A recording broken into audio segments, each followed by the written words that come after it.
Yesterday I broadcast a video in defense of James Rolfe on the new Ghostbusters movie, to which I was responding to an article on Medium.com by Ashley Lynch.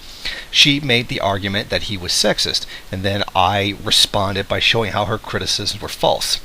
Since then, she has responded to my video saying, "Note, I never said Rolfe himself was sexist, or that his refusal to see it was because he's sexist. That's entirely you reading incorrectly into it." I say that's false. She was calling him sexist.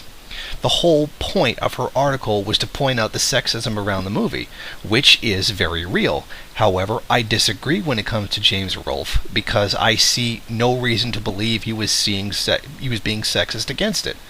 Nor does he have a history of being sexist, especially when it comes to movies. But she's backtracking on what she said. She was claiming that he was. She said, if Rolfe doesn't want to see Ghostbusters, all he has to do is absolutely nothing, and that goal will achieve on its own. But instead he decided to make a proclamation of his defiant bravery not to see it, like so many men who haven't really accepted that indifference towards something not meant for them is an available option. Well, you see, the problem with that is James Rolfe is, a movie buff. That's one of his things. And he's a known huge fan of Ghostbusters. He couldn't just pretend that it didn't exist. He would be expected to review it. He does have to address the movie. She's just completely being nonsensical here. He stated his reasons, and she said that they were false, and I argued how her counter-criticisms were false. She says, no one is obliged to like something, and if someone genuinely doesn't like a thing, that's simply how they feel. But as you step back, there's something about all this criticism that just seems off.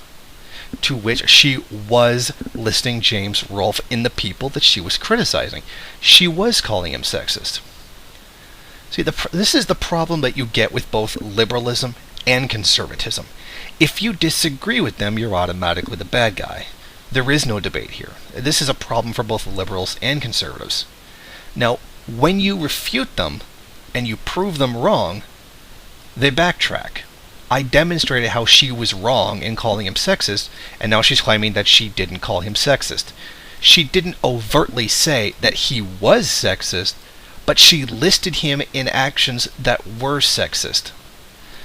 So, yeah, she actually was, and now she's just backtracking because I showed, the nonsensical nature of her attack. She just assumed him to be sexist. And what I find really strange is that there's a lot of real criticism that could be thrown at the movie. For example, the new Ghostbusters movie is racist.